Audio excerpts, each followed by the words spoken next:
Maintenant, je suis rue des Menuières, un petit peu en retrait du centre-ville sur une hauteur sud de Saint-Lô.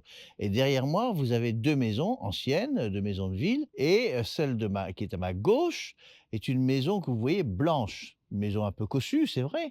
Et cette maison a eu la chance, bien sûr, de ne pas avoir été détruite en 1944. Et si vous avez consulté des photos pendant la période de la guerre et de la destruction, vous verrez régulièrement sur toutes les photos vers le sud de Saint-Lô, vous verrez cette maison, quantité de photos américaines ou françaises, bien sûr. Et c'est un symbole de la reconstruction également.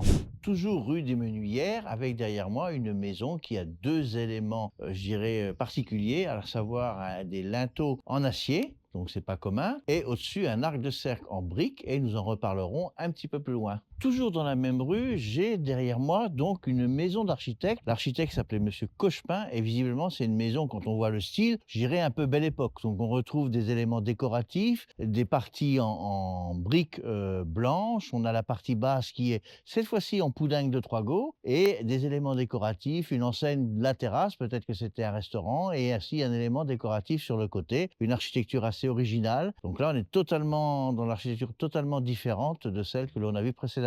Très belle maison de ville, route de Tessy, avec une maison qui a un super portail ancien, donc vous passez les carrioles, un balcon en fer forgé et une magnifique maison qui n'est pas sans rappeler le Haras national. Voilà cette belle maison, donc route de Tessy. Autre maison, cette fois-ci rue Houssin du Manoir. Nous sommes dans un quartier qui a été préservé en 1944. Et derrière moi, donc cette maison vraiment très différente, de style néo-Louis XIII, c'est-à-dire qu'elle daterait environ 1920-1930, très ouvragée, et donc à ma connaissance, c'est la seule qu'il reste à Saint-Lô. Rue Falourdel, cette fois-ci, est derrière moi une maison, enfin pas tout à fait une maison, puisqu'en fait il s'agit d'un commerce. C'est le seul commerce qui n'a pas été détruit en 1944, c'est un bar, et il donne accès des 2 côtés, rue Houssin-du-Manoir et rue Falourdel, et il a même conservé, si vous regardez, il a même conservé sa poignée d'époque. Donc vraiment le seul commerce, et c'est magnifique d'avoir un commerce à Saint-Lô, et peu doivent le savoir.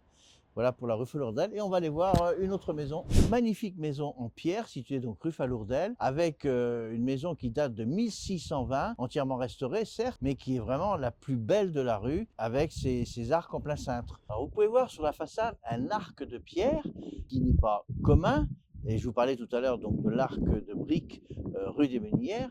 Et cet arc en pierre, on le retrouve sur un certain nombre de bâtiments à Saint-Lô et dans le Saint-Lois. Donc c'est un élément décoratif qui est récurrent au Saint-Lois. C'est original. J'avoue, je ne connais pas la raison ni l'historique.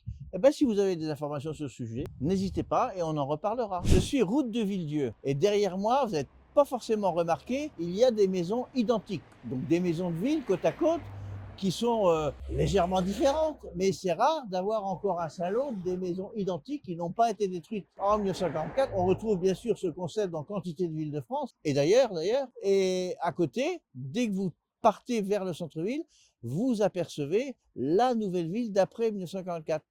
Donc on est vraiment à une cassure de la ville, c'est-à-dire que vous avez le cœur qui a été arraché, et les vaisseaux, les anciennes rues pénétrantes de la ville, qui existent toujours. Alors on retrouve cette configuration-là dans le quartier Bechevel, on le retrouve aussi rue Valvire, rue Saint-Georges, voire la Roquette, où la ville ancienne a été détruite et toutes les ramifications sont en partie conservées. Donc je suis de l'autre côté de la route de Villedieu, donc derrière moi vous avez la même configuration, avec bien sûr vers le centre-ville la partie reconstruite, et juste derrière moi, le numéro 40, c'est une maison de la reconstruction, puis 44 à côté, c'est une maison ancienne qui suit après d'une maison en pierre. Et si vous observez bien la maison numéro 44, vous voyez le 44, c'est la ville, je dirais nouvelle, la ville de la reconstruction, et elle a l'ancien numéro de l'ancienne ville, numéro 20, d'avant la destruction.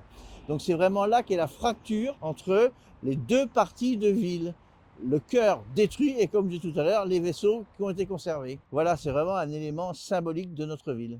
Derrière moi, vous avez une maison assez originale avec un appareillage de 3 couleurs de pierre, donc c'est pas commun. C'est un choix sûrement du constructeur. Elle a été réalisée, cette maison, par un certain monsieur Langlois en 1813, comme l'indique la plaque sur la maison. Donc maison très très originale, particulière. Donc rue Portefour, donc cette fois-ci dans la partie nord de la ville. Donc rue Portefour, nous avons un certain nombre de maisons anciennes, comme la rue Saint-Georges, qui n'ont pas été détruites en 1944. Et on retrouve cette cassure avec une rue très ancienne et à côté des immeubles très contemporains des années 60. Donc vraiment la coupure est flagrante à cet endroit. Place des Paliers, donc toujours dans le même quartier. Derrière moi, une maison à colombage. Oui, nous avons encore une maison à colombage à Saint-Lô avec une magnifique tour en pierre. Et c'est très rare, il y en avait beaucoup dans le centre-ville, à l'intérieur des remparts, mais cette maison est la seule qui soit restée de toute la destruction de notre ville. La maison à colombage et sa tour vue sous un autre angle. Vraiment, elle est superbe cette maison. Je vais gravir la rue Portefour et la rue Saint-Georges. Je dis bien gravir parce que ça monte un peu et je vais vous faire découvrir quelques maisons intéressantes dans ce quartier qui a été épargné en 1944. Donc, belle maison plutôt bourgeoise, une maison de ville qui a conservé son enseigne. Grande maison en pierre qui a vraisemblablement été restaurée et qui a été beaucoup remaniée aussi, puisqu'on voit des différents éléments de pierre qui sont pas forcément, qui sont assaillis, qui sont à différents endroits. On voit aussi qu'il y a des lignes de pierre qui correspondent pas forcément aux pièces d'appui. On retrouve par contre les arcs de pierre comme dans d'autres bâtiments comme on a vu tout à l'heure. Il y a un beau puits d'ailleurs qui est ici. Donc vraiment une maison intéressante néanmoins. Donc la maison à fronton, c'est la seule de la rue, donc très différente des autres, qui date de 1865, mais dont le fronton et les parties verticales seraient plutôt des pastiches, c'est pas de la pierre de taille. Donc il y a plusieurs maisons, je dirais en enfilade, en pierre, donc schiste de Briovérien, et qui ont la même caractéristique avec un arc de pierre, comme on a déjà vu par ailleurs. Donc c'est vraiment typique de Saint-Loire d'avoir ces arcs de pierre.